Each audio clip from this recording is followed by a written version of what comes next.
Filho do céu, Filho do céu, teu amor me faz vencer, teu amor me faz dizer, sou filho do céu, filho do céu, teu amor me faz vencer, teu amor me faz dizer, sou filho do céu, revestido de tua glória, revestido de tua glória, consagrado a ti, Senhor, território santo eu sei que sou, viverei para proclamar, do céu eu sou. Revestido de tua glória, consagrado a ti, Senhor, território santo eu sei que sou, viverei para proclamar, do céu eu sou. Muito boa noite, é com muito prazer que hoje nós estamos aqui em Fortaleza para fazer mais um programa de Direção Espiritual. Nós que todas as quintas-feiras entramos na sua casa, hoje com sotaque nordestino, né? Essa terra querida, essa capital maravilhosa do estado do Ceará, e esse povo cearense maravilhoso aqui hoje nos prestigiando, né? Muito obrigado pela presença de vocês, obrigado por nos dar a oportunidade de levar até o coração do Brasil, aos mais recônditos lugares, esta transmissão aqui, na verdade uma gravação aqui de Fortaleza. Muito obrigado você que está ligando conosco, obrigado você que está entrando neste momento em conexão com a Canção Nova através da internet, você que de alguma forma está nos escutando nesta noite tão especial para nós aqui hoje. Hoje eu gostaria de começar contando uma história, aliás um fato trágico que envolveu uma pessoa amiga. Hoje caiu um avião, um pequeno avião, na cidade do Recife, e naquele avião estava um amigo meu, marido da Marta, o Luiz Augusto. A Marta estava comigo, nós estávamos em Natal, saindo de lá, quando ela recebeu a notícia de que o avião havia caído. E é claro que quando a gente escuta uma notícia dessa, não costumamos ver sobreviventes de aviões que caem, não é verdade? Uma aeronave que cai é muito fatal para as pessoas que estão envolvidas. Infelizmente o piloto faleceu na hora, mas os dois ocupantes, que era o Luiz Augusto mais um amigo dele, sobreviveram. E o Luiz Augusto teve uma fratura na perna. Alguns minutos depois desse acidente trágico, eu tinha a oportunidade de falar com ele pelo telefone e abençoá-lo antes de entrar na mesa de cirurgia, porque foi uma fratura exposta, para consertar a perna. Minha gente, depois que eu falei com ele, e foi a primeira coisa que eu disse: Luiz, parabéns pela vida que você ganhou de novo. Não é verdade? É como nascer de novo, né? Parabéns pela vida que começou hoje dentro de você. Não costumamos escapar de acidentes trágicos assim. E depois, já dentro do avião, já voando para Fortaleza, eu comentava isso com a Marta. Eu dizia: Marta, existem alguns acontecimentos que podem mudar a nossa vida. E um acontecimento como esse a gente não sabe explicar. Agora, se a gente sobrevive de uma tragédia dessa, é claro, se a gente sobreviveu a uma tragédia como esta, é claro que nós precisamos extrair daquilo um significado para nós. Eu me recordei que antes da grande mudança da vida de São Paulo, antes da grande conversão de São Paulo, ele precisou cair do cavalo. E cair do cavalo significou na vida de São Paulo o divisor de águas, antes e depois. O ser humano que ele era e o ser humano que ele se transformou. Aquela experiência de cair, de vir ao chão. É interessante isso, né? Quando nós morremos, a gente vai para o chão, a gente volta a ser semente. Por isso que nós acreditamos que a morte é apenas uma experiência de passagem, porque a gente nasce para uma nova vida. Nós somos semeados no solo de onde viemos. Mas na queda de São Paulo, ele não chegou a viver a experiência de ser sepultado no seu físico, na sua matéria, mas ele foi sepultado no seu antigo jeito de viver. Cair na terra, tocar o solo e levantar diferente. Da mesma forma, quando eu fui ordenado, é interessante isso, no momento da ordenação, e eu vivi isso com muita consciência. Ao me deitar, eu me deitei diácono. Ao me levantar, eu me levantei padre. A experiência de você ser transformado no toque do chão. O que é tocar o chão? É tocar a experiência humana como ela é. Assim como Luiz Augusto precisou passar pela experiência trágica de quase perder a vida para, quem sabe, redescobrir uma série de coisas dentro do coração dele que estavam esquecidas. Coisas que de repente caem no esquecimento por causa da pressa que a gente vive, por causa do jeito como a gente vai levando a nossa vida.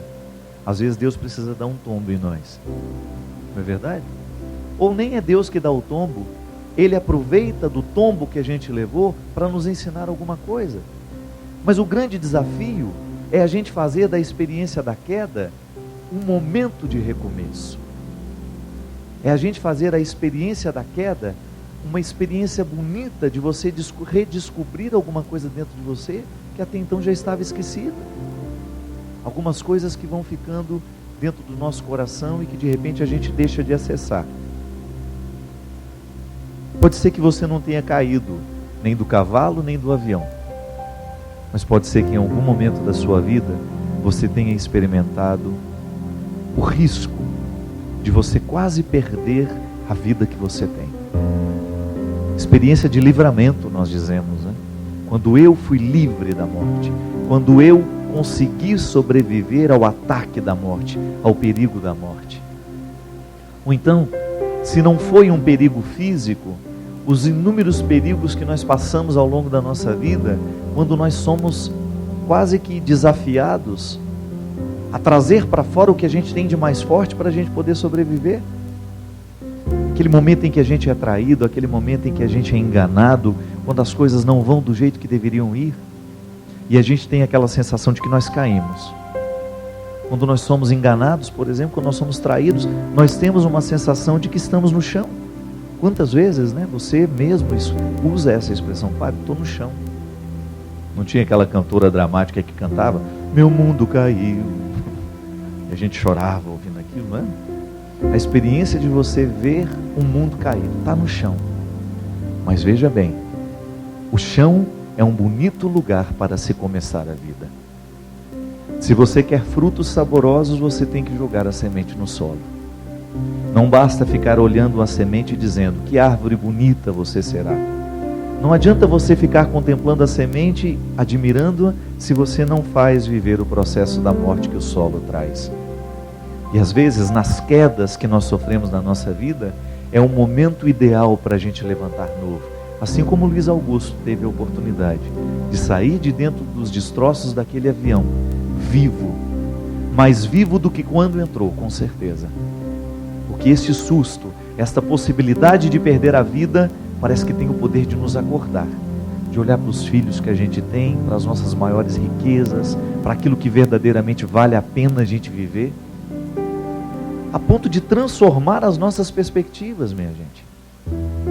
E é isso que precisa acontecer com a gente todos os dias. O processo da conversão é o processo de voltar ao chão, ali onde eu lanço as minhas sementes. Hoje, eu quero pegar a dor que eu tenho dentro de mim, eu quero lançar na semente da minha conversão, no chão da minha conversão, e quero que isso seja modificado, que isso seja transformado em fruto, que isso seja transformado em sabedoria. O sofrimento não pode ser em vão, não. Um acontecimento como esse não pode ser em vão. A gente precisa extrair dele o máximo de aprendizado, para que a gente saia dali mais vivo, mais ressuscitado, mais coeso, mais forte. Porque esta é a proposta de Deus para nós. Descubra o momento em que você caiu, e ali você vai descobrir os motivos para a sua melhoria. Qual que vai ser o instrumental da sua transformação como pessoa? A queda, momento de dificuldade, abrindo os nossos horizontes para a gente, quem sabe, contemplar o mundo de um jeito novo. Mesmo a gente estando aqui em Fortaleza, você pode ligar para nós aí em Cachoeira Paulista. 0 operadora 12 31 86 26 00. Faça o seu pedido de oração. Neste momento há uma série de pessoas, muitas pessoas prontas para atenderem a sua ligação, o seu pedido de aconselhamento, a sua troca de experiência. Pode ser que hoje você também esteja passando por uma experiência assim. Estou no chão, Padre, hoje eu precisaria de uma palavra.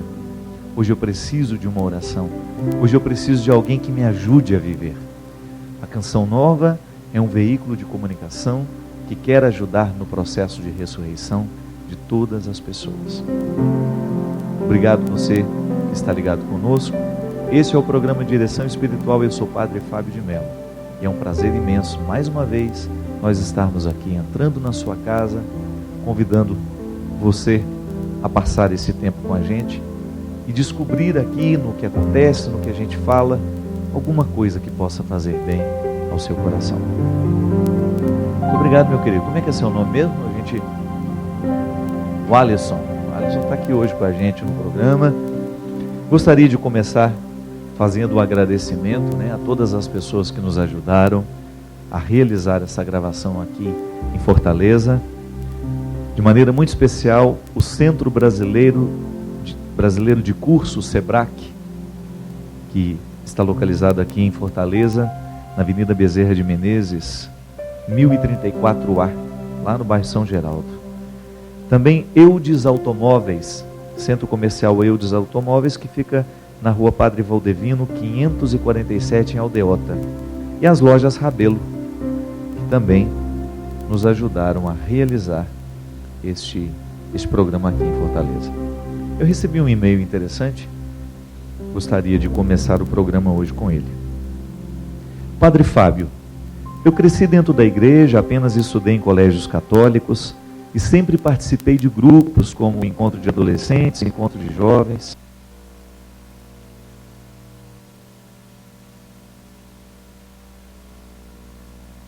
E me afastei um pouco da igreja, mas nunca me afastei de Cristo. Tenho algumas dúvidas sobre o catolicismo e queria que você me respondesse. Hoje vivemos num mundo capitalista que valoriza a riqueza, a beleza e o poder. E este capitalismo está intimamente ligado com os valores protestantes. Vide a Ética Protestante e o Espírito do Capitalismo de Max Weber. O catolicismo e seu desenvolvimento está intimamente ligado ao feudalismo, onde seus valores foram muito mais fundamentados, onde a instituição igreja pode se estruturar também para acumular riquezas.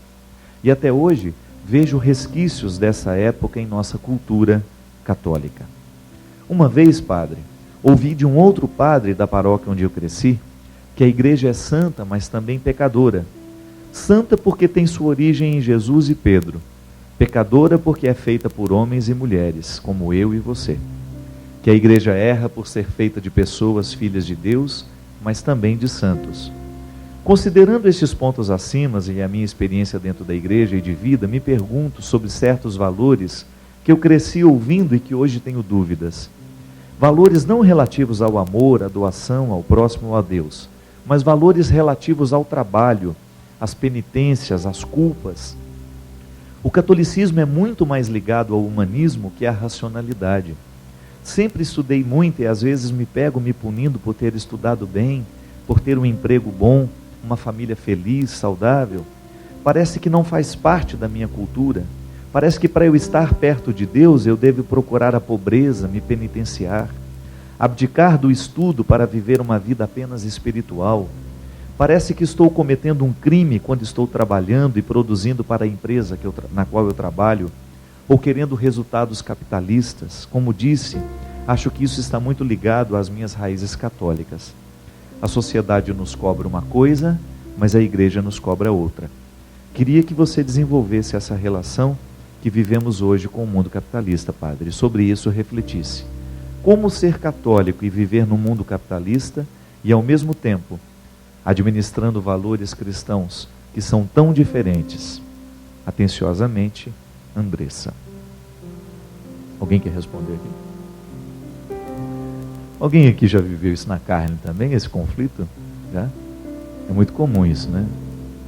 Quando uma pessoa, sobretudo quando você encontra uma pessoa que fez a experiência de Deus e é uma pessoa de muitos bens. Parece que ela, num primeiro momento, ela até enxerga a riqueza que acumulou, né, como uma contradição aos valores que agora está assumindo, né? Eu achei interessante porque é muito lúcido, né, o discurso da Andressa, e há alguns pontos interessantes, minha filha. Por exemplo, quando você fala que a igreja é divina em Jesus e Pedro, não, ela é divina em Jesus, né, no Cristo, né? Pedro já faz parte da humanidade da igreja, porque Jesus é o Cristo, e Jesus, quando nós falamos Jesus, nós estamos falando do mistério encarnado, é o Verbo que assume, né, a carne e que tem nome de Jesus, mas nele está a divindade. Pedro é a continuidade histórica do mistério, né, do mistério que o Cristo institucionaliza, né, e que traz para a humanidade. Até eu acho interessante porque eu tinha um professor na teologia, isso parece heresia, mas não é não, já vou me explicar. Ele fala assim: Jesus queria o reino, mas Pedro fez a igreja. Interessante isso, né? O desejo de Jesus era o reino de Deus, mas nós só conseguimos dar a ele a igreja, ainda. Porque a igreja é uma formatação humana, limitada, porque somos humanos, mas estamos a caminho. Por isso que o Concílio Vaticano II fala de maneira tão bonita que o reino de Deus subsiste dentro da igreja. A igreja de Cristo subsiste dentro da igreja católica. Isto é, nós estamos conectados ao princípio do mistério, mas nós não somos a totalidade do mistério revelado. Nós somos a plenitude do mistério revelado. É por isso que nós temos que ter muita tolerância com as outras religiões que são diferentes das nossas. Por exemplo, ela está em conflito porque justamente ela teve um encontro com outras religiões, com outras culturas. E é bonito que a gente também precisa identificar que as outras religiões, as outras culturas, também vivem a sua experiência de Antigo Testamento. Nós também vivemos, antes de chegar a Jesus, a gente passou pela experiência do Antigo Testamento. Então a igreja de Cristo subsiste na igreja católica, tá certo? Então aqui nós temos uma primazia, a primazia de Pedro. É a igreja que Jesus institui, porque ele queria o reino, esta igreja significava a presença do reino. Por isso que hoje, quando nós realizamos a Eucaristia, quando nós atendemos, quando nós ministramos os sacramentos de maneira geral, nós estamos apressando o reino de Deus. Não tem aquela música do Padre Jonas bonita? Somos, Senhor, tua igreja, que apressa a tua vinda gloriosa. Isso é lindo. A igreja apressa a vinda do reino, porque na verdade o nosso objetivo é o reino de Deus. Agora, enquanto nós somos igreja, nós somos limitados. É a parte de Pedro, que negou inclusive o mestre no momento da morte. No momento do Calvário, Pedro negou. Esses limites, minha filha, nós os assumimos com todas as suas características. Os limites sociais, os limites financeiros, os limites econômicos, né? Os limites filosóficos, os limites... Tudo que diz respeito ao nosso limite está dentro da igreja, porque ela é guiada por homens e mulheres limitados. Nós, o tempo todo, nós queremos ser guiados pelo Espírito Santo. Por isso que a igreja precisa de rezar. A oração é o mecanismo que purifica o que é humano. Isso é tão bonito. Você pensar que quando você reza, você está passando por um processo de purificação daquilo que é excessivo em você. Assim como nós precisamos passar o ouro pelo fogo, né, para purificar, nós também precisamos orar. Nós precisamos ritualizar a nossa fé, porque é o momento em que a gente joga os excessos fora.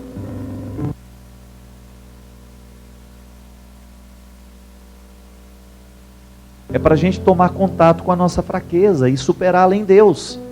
A graça de Deus está agindo o tempo todo, mas onde que ela age? Na natureza humana, que é limitada. Então o processo de Deus em nós é lento. Ele fica mais acelerado à medida em que a gente se converte mais, não é? Então quanto mais essa igreja estiver convertida, mais rápida será a ascensão do reino sobre esta igreja. Então é bonito a gente pensar isso. A igreja de Deus a igreja está aqui. Ela tem características humanas, porque ela é feita de pessoas. Mas ela é uma instituição divina, isto é, nasceu do coração de Jesus. Mas o que é que Jesus quer que esta igreja chegue a ser? Reino de Deus. Por isso que nós não podemos ficar brigando entre nós. Senão é uma hipocrisia da nossa parte. Se você pega dentro de uma sacristia e se você identifica que na sacristia quem manda é o diabo, o reino está longe. O reino de Deus precisa começar nessa fraternidade que a gente vai começando, que a gente vai alcançando quando a gente tem a oportunidade de conviver, de trabalhar juntos.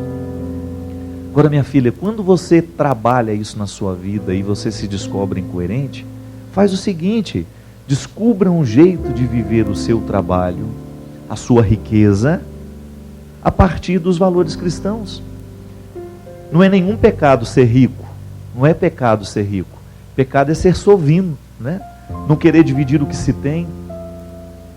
Pecado é não querer dividir aquilo que se é.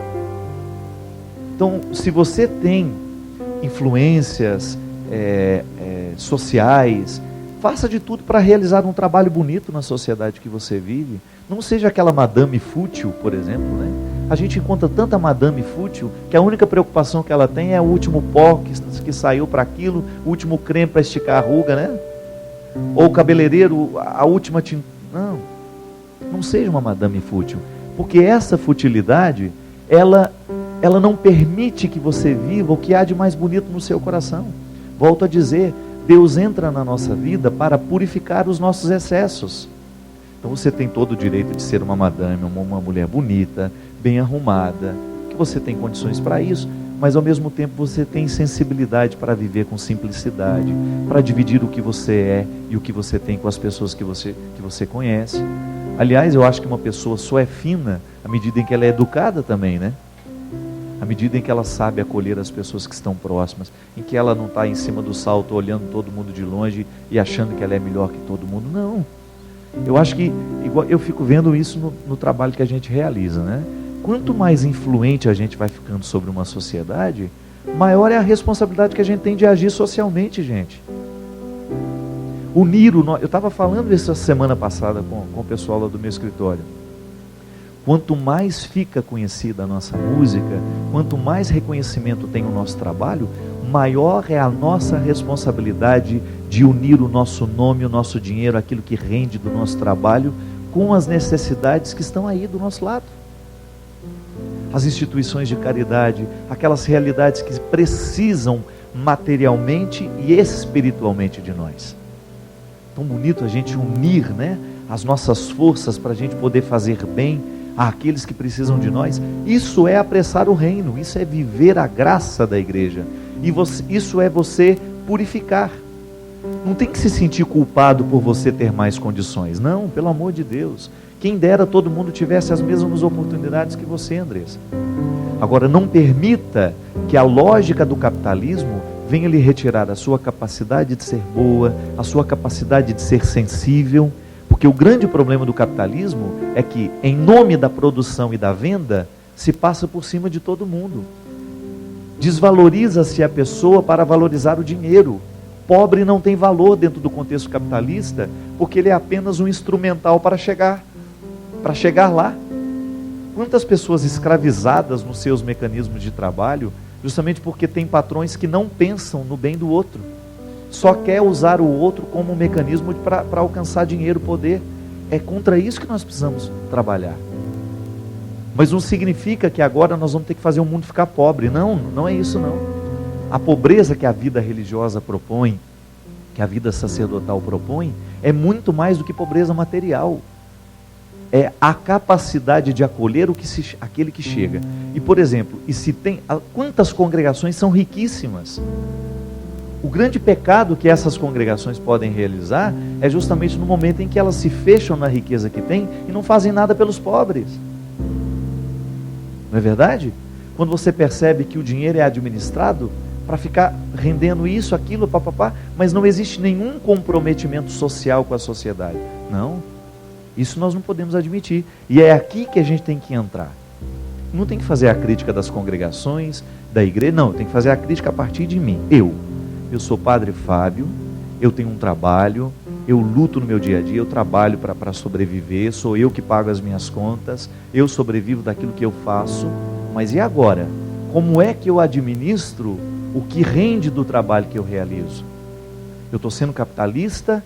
Ou eu estou tendo uma sensibilidade social com aquilo que rende o trabalho que é meu? Aí você se faz essa pergunta também. Você não precisa ser padre para se perguntar isso. Andressa, e é essa pergunta que todos nós temos que fazer para a gente poder dormir em paz com a nossa consciência. Hoje o mundo está marcado pela necessidade, tanto material quanto espiritual. Eu esbarro nas duas. E tenho pedido cada vez mais a Deus a graça de não ficar insensível a nenhuma delas. O que a gente puder fazer, nós temos que fazer. Eu, por exemplo, nasci numa família pobre. Meus irmãos são pobres até hoje. Ajudar os meus irmãos, para mim, é uma responsabilidade social. Estou errado? Não estou. Não adianta nada eu ficar fazendo as minhas caridades lá para a instituição tal, se de repente eu não estou sensível à necessidade dos meus irmãos.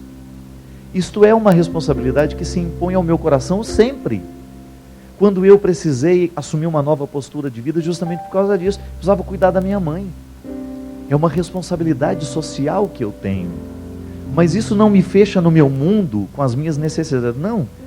E à medida do possível, à medida que eu tiver condições, eu quero ajudar os meus irmãos. Eu quero dar a eles possibilidades de melhoria na vida. Eu amo.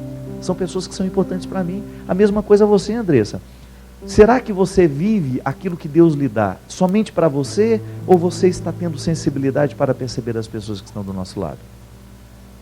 Aí eu falo para você também, para você que nos assiste agora e que de repente é verdade, eu nunca parei para pensar nisso.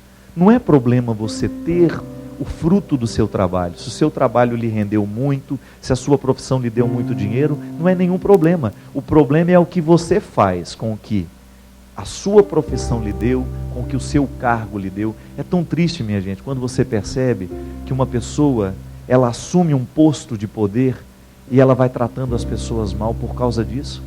Uma das coisas que o Gabriel Chalita mais eu admirei naquele homem, e admiro ainda hoje, é que quando ele era secretário de Educação, quando eu tinha a oportunidade de acompanhá-lo como secretário de Educação, a sensibilidade que aquele homem tem de cumprimentar o mais simples ao mais poderoso, sempre. Entra no prédio, entra naquele lugar, tem o olhar sensível para perceber o outro. Essa é a maior beleza que eu vejo numa pessoa. Quando ela tem dinheiro, ela é bem sucedida, ela é uma pessoa famosa, ela é uma pessoa que alcançou muita coisa na vida, mas ela não perdeu a sensibilidade de olhar as pessoas simples nos olhos e tratá-las bem. Mesmo porque não há riqueza maior e mais bonita nessa vida do que você ter um ser humano sensível às necessidades de seu tempo. Nós vamos para um rápido intervalo e a gente já volta logo com o programa Direção Espiritual. 0 Operadora 12 31 86 26 00. Estamos de volta com o programa Direção Espiritual hoje, aqui de Fortaleza, essa belíssima terra do sol, capital do Ceará. Muito obrigado você que está ligado conosco, continue ligando para nós, 0 Operadora 12 31 86 26 00. Estava aqui na hora do intervalo, eu estava me recordando de uma coisa. Uma vez eu escutei uma senhora, sabe, que a primeira vez que ela foi a Roma, ela perdeu a fé, voltou chutando a cruz, chutando as imagens, e aí, né, e foi falar para mim, brava, não sei o que, eu nunca vi tanta riqueza na minha vida, não sei o que, papapá. Minha filha, isso é história, né? Procure alguma religião que não tenha os seus templos suntuosos, bonitos. Isso faz parte de um tempo, de uma época. Deus sempre esteve diretamente associado à beleza, às construções bonitas. Mesmo porque é tão interessante isso, quando você vai a Roma e você vê aquela riqueza artística, o que vai fazer com aquilo? Vai vender e doar para os pobres? Você resolve um tempo, né? Durante um tempo você resolve a pobreza do mundo. Não, o problema do mundo, o Vaticano, com toda a sua riqueza cultural, com sua riqueza artística, não resolve não. O que tem que resolver são esse bando de políticos safados, sem vergonha, que roubam o dinheiro dos nossos impostos e que, que não fazem nada. Não é verdade? A gente tem que perder a fé na política, quando ela não é trabalhada do jeito certo. Tem que perder a fé em Deus não, ou perder a fé na igreja por causa disso, pelo amor de Deus.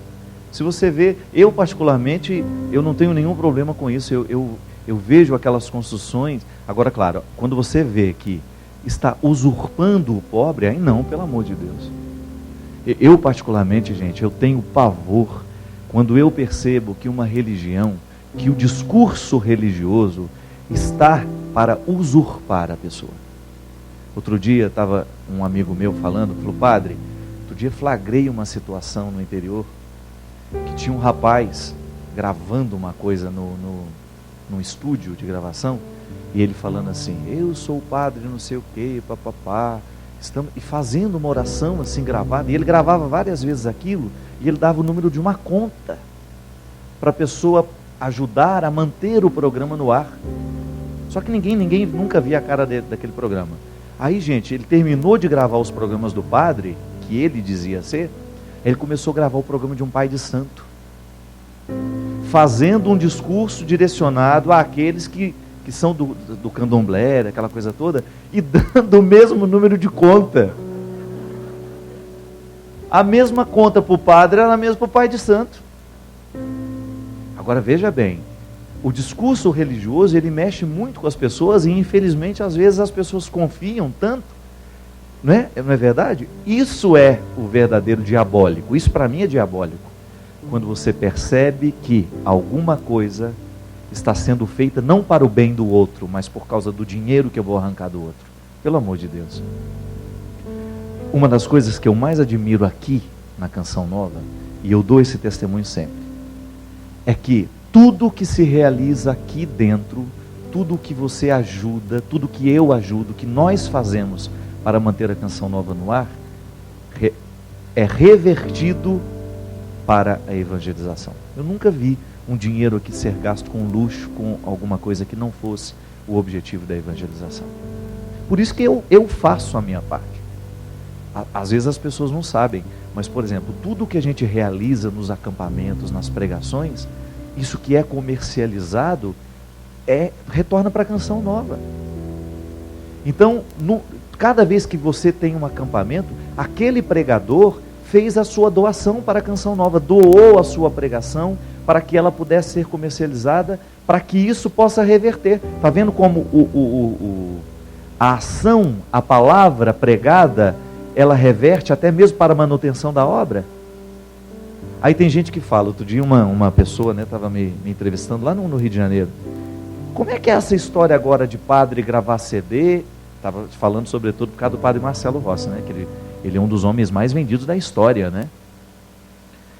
Como é que é essa história agora de padre gravar CD, vender 2 milhões de cópias? Para onde vai esse dinheiro? Ele vai perguntar para ele. Vai perguntar para ele. Agora, aí eu disse para ela, agora antes de você perguntar, seria interessante que você se informasse, porque todo aquele trabalho que o padre Marcelo Rossi faz, tem uma finalidade também. Agora, você acha bonito que o padre Marcelo Rossi grave um CD e doe o dinheiro para a gravadora? Que não tem nenhum compromisso de evangelizar em nada? Imagina, é parceria. A gravadora está ganhando dinheiro, é inevitável. Se você quer entrar nesse mercado secular, você tem que fazer parceria com eles. Agora, eu vou doar os direitos autorais de um trabalho meu para a gravadora? Não. Eu vou doar para alguma obra que eu acredite, não é verdade? É o que o padre Marcelo faz, é o que o padre Zezinho faz, é o que todos aqueles que trabalham com alguma obra que rende, tem que ser para isso. Da mesma maneira, eu pago lá o dízimo na minha paróquia, para onde vai esse dinheiro? Gente, quem é que paga a conta da igreja? Quem é que paga a energia elétrica? Quem é que paga o tempo, todas as despesas de funcionário? Então as pessoas às vezes fazem críticas, mas sem conhecimento de causa. Aí fica dizendo que perde a fé, tá certo. Mas então antes de você perder a fé, Analisa se aquilo realmente que você está sabendo a respeito das coisas corresponde à verdade. Às vezes a gente escuta absurdos a respeito da Canção Nova, meu Deus do céu, e é um pecado que se escuta. Porque vem aqui ver como é que se vive aqui dentro, minha amiga. O tanto que se trabalha, o tanto que se luta neste lugar para poder viver o Evangelho. Mesmo porque se o Dunga sair da Canção Nova, se o Laércio deixar a Canção Nova, ele sai com a mão na frente e outra atrás. Não é assim? Vivem para a Canção Nova. E o salário que recebe é para cuidar dos filhos, mesmo que eles não têm outro jeito. Mas vivem com dificuldade. Não é brincadeira, não. Então, só Deus sabe, né? O que a gente vê pelos bastidores do mundo, né? Onde está realmente as realidades que poderiam nos tirar a fé. Aqui, ó, Padre Fábio, se eu estiver errado, me corrija. Quem escreveu foi a Ana. Eu recebi um convite para trabalhar na comunidade e não aceitei. Fui severamente criticada por isso. Eu sei que moro perto da igreja, passo em frente e poucas vezes entro. Mas eu nunca deixei de dar um sorriso para o garoto que vigia os carros, vê-lo feliz. Quantas vezes minha vizinha, que é sozinha, me convida para entrar e conversar, eu nunca recusei. Quantas vezes pelo caminho encontro pessoas conhecidas que elogiam os meus filhos com sinceridade. Eu sei que não faço esforço nenhum para ser uma boa cristã dentro da igreja, mas eu faço um esforço danado para minha casa ser um lar, programar bem os meus filhos, ter amigos, ser amiga, aprender com os meus erros. Eu me considero cristã, porque amo Jesus. O que eu recebo de bom é consequência. Sua bênção. Um grande abraço, Ana. Na verdade, a Ana fala demais, é um desabafo, né? Ela deve ter sido criticada por não ter nenhuma atividade dentro da igreja, né? Eu acho interessante, Ana, que a primeira coisa que a gente tem que viver, realmente você já está vivendo. Não adianta nada a gente estar enfiado lá dentro da igreja e a gente ser uma pessoa ruim, não é verdade, gente? Aliás, o que é de gente ruim que você encontra enfiada dentro da igreja, aquelas que falam assim, tem 30 anos que eu coordeno a pastoral do batismo. Mas ela é um mau humor em pessoa, ninguém aguenta ela em casa, né? Às vezes está precisando ser batizada. Ser batizada na alegria, né? Para ver se melhora, né? Às vezes a gente é um contra-testemunho mesmo. Às vezes as pessoas vêm, aquele lá está lá dentro da igreja. Deus me livre, eu não quero ser igual a ela, não. O grande problema, o Nietzsche dizia isso, né? Um filósofo ateu, ele falava assim, o problema do cristianismo não é Jesus, são os cristãos. A palavra de Jesus é maravilhosa, a vida de Jesus é maravilhosa, mas quando você olha para os cristãos, você desanima. E ele tem um pouco de razão. Às vezes, minha gente, nós acreditamos, né? Nós acreditamos a nossa salvação na nossa pertença à igreja. Cuidado. Porque às vezes, e Jesus já falava isso, as prostitutas vos precedem, isto é, vão entrar antes de vocês no reino dos céus. Porque Jesus sabia muito bem da qualidade religiosa que se tinha naquele tempo. Ele via os bastidores dos templos e ele via que o espírito que prevalecia ali realmente não era um espírito bom. As pessoas não agiam, né? O culto religioso não era para torná-las melhores, mas era para aparecer. Quando você via que aquela pessoa estava fazendo tudo o que estava fazendo para ser vista, Jesus criticou severamente os fariseus, chamou de sepulcro caiado. O que é um sepulcro caiado, né?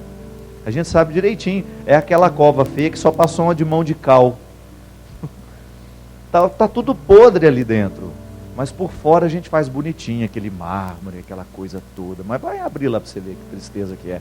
A contradição da beleza do que está fora para a podridão que está dentro. É isso que nós precisamos analisar. Eu sempre digo isso, olha, religião de cumprir preceito, de fazer o absolutamente necessário, não.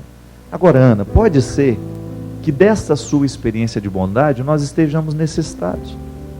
É bonito isso, você pensar assim, já que você sente que está tão bem encaminhada para a vida, quem sabe a sua participação na comunidade vai ajudar a encaminhar bem os que estão lá. O seu testemunho pode ser mais vivo, mas que isso não seja uma obrigação, minha filha. Se você não descobrir o valor de estar lá dentro, não adianta. Não adianta você ir por obrigação. A participação na comunidade ela tem que ser fruto de um movimento natural de Deus em nós. E volto a dizer, às vezes a gente fica condenando as pessoas porque elas não participam do mesmo grupo que nós. Vocês recordam isso? Quando começou o movimento de renovação carismática, o quanto que quem não era da renovação carismática era desprezado? Parecia que estava no inferno. A gente, né? Quantas vezes eu fiz esse discurso? A gente disse, ela é uma pessoa, mas ela não é renovada. Como se ela fosse uma pessoa de segunda categoria, né? Terceira categoria. A renovação, não, pelo amor de Deus. E tanto é que a gente superou tudo isso, né? A gente enxergar que quanto mais Deus entra na nossa vida, mais tolerante a gente fica com os outros. Um termômetro bonito de conversão é a tolerância. Não adianta nada ir à missa, comungar, fazer tudo, papapá, se quando você chega em casa, você não tem tolerância com as pessoas que são difíceis para você. E mesmo porque o evangelho está sendo proclamado nessa hora. Na hora que você abre a porta, que você chegou da missa, se não existe um testemunho no seu jeito de viver, no seu jeito de acolher os que estão lá, os que não foram, né? Porque tem gente que já chega com aquela cara emburrada, né? Ninguém foi à missa nessa casa hoje. E tá todo mundo feliz lá, né? A única pessoa que está mal é a que foi. A única ruim da história é a que foi, porque só ela está mal-humorada, só ela, né? Aí parece que a gente faz o absolutamente contrário do que viria fazer. Aí a gente trata mal, a gente chuta o cachorro, né? Derruba o balaio de manga. Como se todo mundo tivesse que viver a mesma experiência que nós. Não, pelo amor de Deus. Eu sempre digo isso, olha. O principal da religião em nós tem que ser fazer a gente ser um ser humano melhor.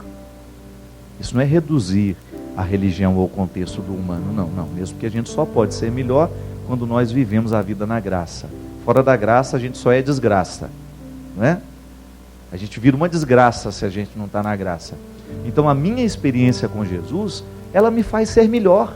A minha participação na Eucaristia me faz ser mais tolerante com os que eu não conheço, com aqueles que não vivem do mesmo jeito que eu.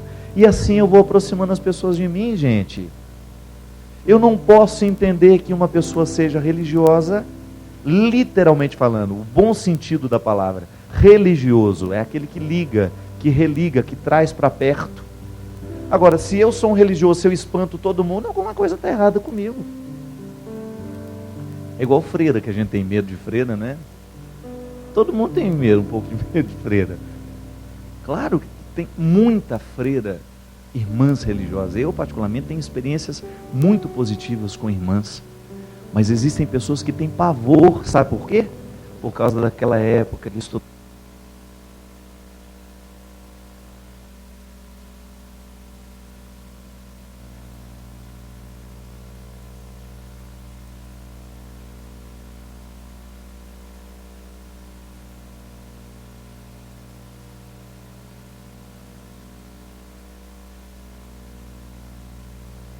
Passou um padre pela minha vida que até pouco tempo eu tinha pesadelo com ele.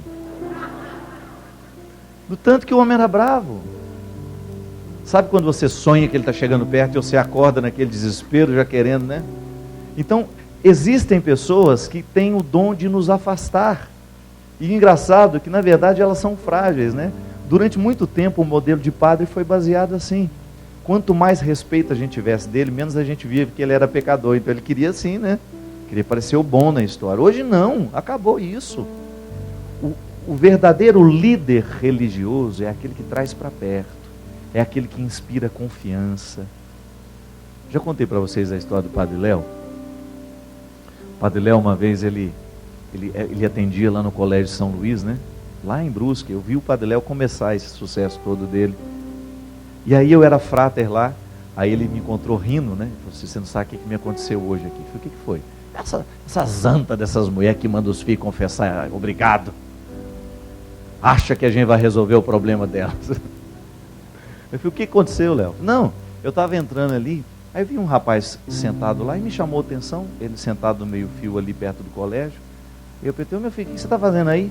Ele falou assim, minha mãe queria que eu viesse aqui confessar, mas eu não estou com vontade de confessar nada, estou só esperando passar a hora para ir embora, para ela achar que eu confessei. Aí ele virou e falou assim: mas você vai confessar com quem, rapaz? Tem padre aí? Ele falou: tem, um tal de Padre Léo.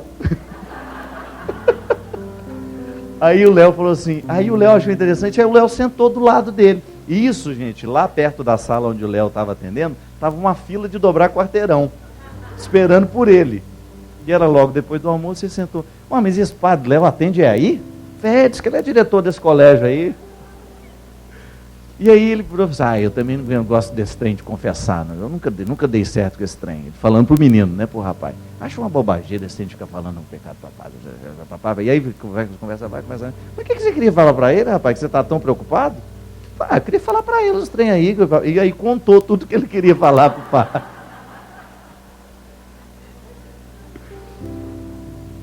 Aí contou tudo que tinha que falar. Não, na verdade minha mãe queria que eu viesse, porque ela sabe que eu fiz, papapá. Aí o Léo falou assim, e aí o Léo foi conversando. Eu falei: pois é, eu sou o Padre Léo, rapaz.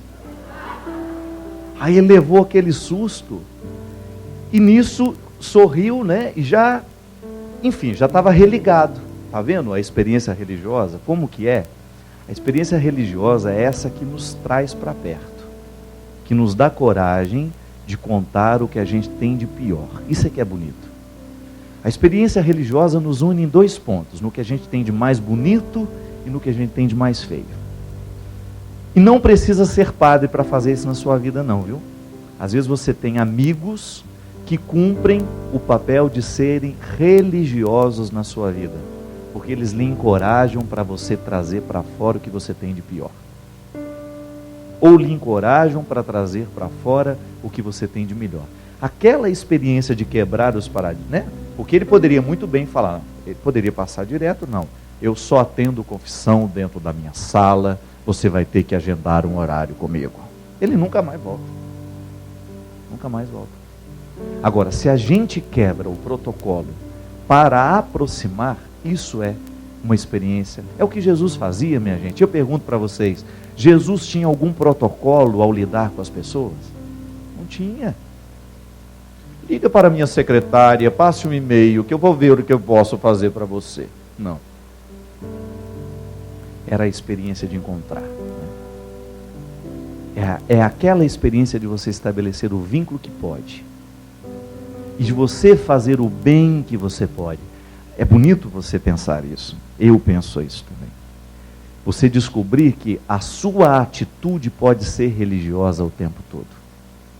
Aí você descobre que você reza com a sua atitude. Quando você faz questão de oferecer ao outro o que você tem de melhor. Quando você faz questão de dar ao outro a sua melhor parte. Então eu não vivo para fazer fofoca, eu vivo é para congregar. Se a minha palavra não vai fazer diferença, eu não vou falar. Para que eu vou magoar você? Volta a dizer, né? É aquele espírito de porco, né? Tem gente que só faz questão de dar notícia ruim. E vaza, né, depois, né? E fica bravo se alguém deu uma notícia ruim antes dela. Como é que você já sabe? A nossa experiência não precisa... É isso que eu estou falando. A participação na comunidade é importante por causa da vida sacramental. Ponto. Da vida sacramental nasce a vida fraterna. Então eu gosto de estar na minha comunidade porque eu me encontro com as pessoas, eu estabeleço vínculos, eu descubro a necessidade de um e outro, aí faço aquilo que nós falamos no primeiro bloco. De repente eu descubro que tem uma família necessitada de ajuda financeira. As aparências enganam, gente. Quanta gente às vezes está necessitando de um dinheiro para uma consulta e não tem? Quantas pessoas estão necessitadas às vezes de uma caixa de remédio e não tem coragem de pedir? A crise, ela está em todo lugar. E aí entra o desdobramento da vida na comunidade, que é a minha sensibilidade em perceber as pessoas, em tratá-las bem, em acolhê-las, em ser amigo delas. Isso é cristianismo. Veja bem que no antigo, lá no Ato dos Apóstolos, qual é a palavra que deve identificar a comunidade? É a comunhão. Tanto é que, olha, os cristãos eram vistos, e o que eles falavam? Vede como se amam. Esse é o termômetro. A nossa religião, ela está provocando frutos em nós, à medida em que nós estamos demonstrando que nós amamos. Se não, é conversa fiada, é conversa para boi dormir, é rito que não tem poder de mudar a vida de ninguém. Nós não podemos fazer uma experiência assim. Não posso estar dentro da igreja, mas se a igreja não está dentro de mim, não vai acontecer nada na minha vida. Senão o reino não acontece. Meu avião cai, as coisas caem, eu vou para o chão, mas nada é transformado dentro de mim. A gente não falava no início do programa que no momento da queda nós descobrimos um jeito novo de renascer, de levantar, de recomeçar? Pronto, é disso que nós estamos falando. A minha experiência dentro da igreja, ela me fortalece no momento da minha queda. A minha vida nos sacramentos me fortalece para me erguer destas inúmeras quedas que vão acontecendo ao longo da minha história, ao longo da minha vida. E isso é o bonito, né? Quando a gente descobre que dentro de mim há ainda um espaço a ser descoberto. O meu cristianismo ainda não está totalmente revelado. E há algumas áreas da minha vida em que eu ainda estou no Antigo Testamento. Eu ainda preciso conhecer Jesus. Porque às vezes nós já conhecemos Jesus em diversas áreas da nossa vida, nós já conhecemos Jesus, mas talvez Jesus ainda não tenha entrado em algumas áreas do nosso coração, é porque a gente ainda não apresentou o nosso coração a Ele. Não, Jesus, eu quero ser cristão, mas eu não quero que você mexa no meu dinheiro. Eu não quero repartir isso com ninguém. Então eu sou cristão até aqui. Ah, Jesus, tá bom, eu quero ser seu seguidor, mas eu quero continuar fazendo a minha fofoca, Jesus. Eu não consigo ficar, não. O que eu vou conversar com a Marlene depois do almoço? Então, a gente apresenta o coração de Jesus, mas a gente não apresenta ele todo. Aí é só você pensar. Quais são as partes do seu coração que ainda não foram apresentadas a Jesus? Ou quais foram as quedas que você levou na vida e que você ainda não foi capaz de descobrir o que aquilo poderia te ensinar? Ou às vezes até descobrir que está deitado lá até hoje, né? É como se o Luiz Augusto, ao saber sobrevivente, né, ao saber-se sobrevivente do acidente, ele decidisse ficar no meio dos escombros. Quantos de nós, o avião cai, a gente sobreviveu, mas a gente fica no meio dos escombros? Ou não é raro isso acontecer, não?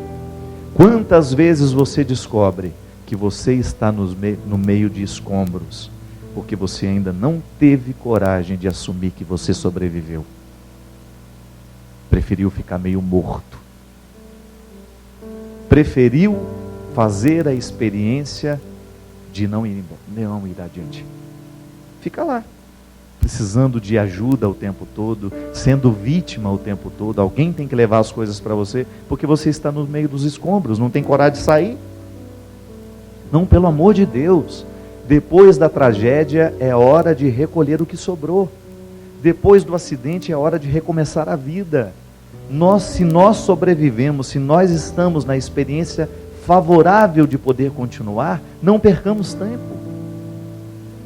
Fazer o reino de Deus acontecer é isso, é você tomar a atitude certa para que a vida prossiga.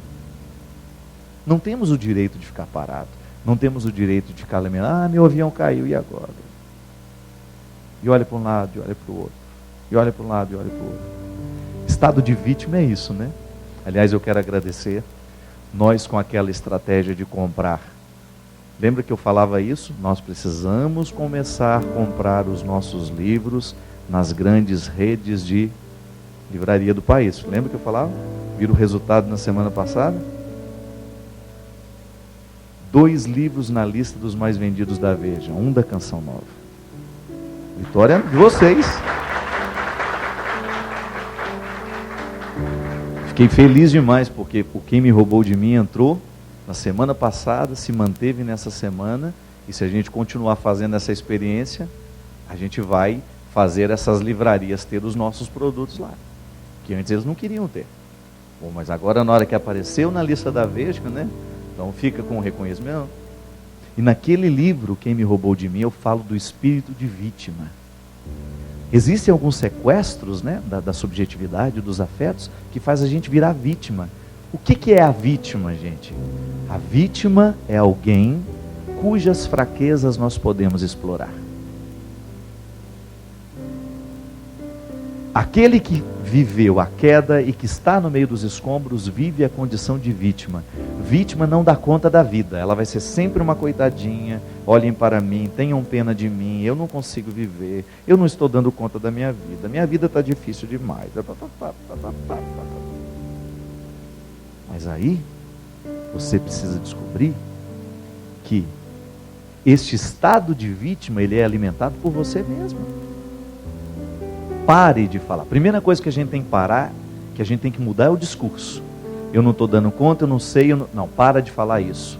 E começa a trabalhar em torno do que você não dá conta e em torno do que você não sabe. Porque é o único jeito que a gente tem de superar o estado de vítima. O reino de Deus não é feito de vítimas. O reino de Deus é feito de pessoas que lutam. Não importa que a gente perca. Nós vamos perder de vez em quando.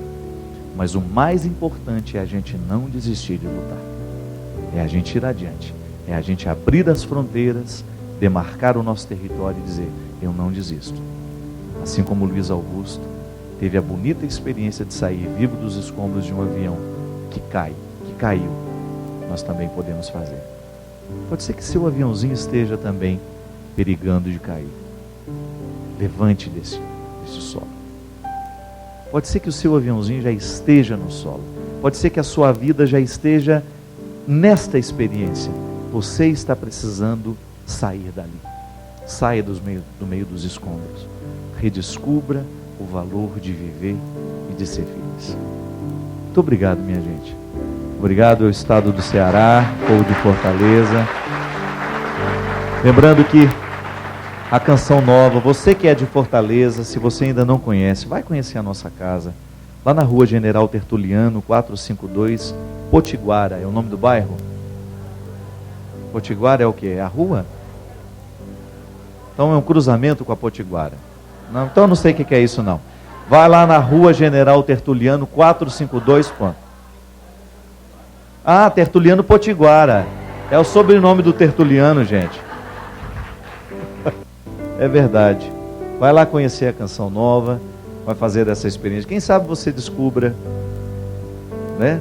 Descubra um motivo a mais para você ser igreja, para você fazer a sua parte neste mundo onde tem tanta gente caída precisando ser levantada do solo. O Senhor esteja convosco, Ele está no meio de nós. Derrame sobre todos nós a bênção do Deus Todo-Poderoso, Pai, Filho e Espírito Santo. Amém. Vamos terminar cantando? Vamos lá. Filho do céu, Filho do céu, teu amor me faz vencer, teu amor me faz dizer, sou filho do céu, filho do céu, filho do céu, teu amor me faz vencer, teu amor me faz dizer, sou filho do céu, revestido de tua glória, bem bonito, vamos lá. Revestido de tua glória, consagrado a ti, Senhor, território santo eu sei que sou, viverei para proclamar, do céu eu sou. Obrigado, minha gente.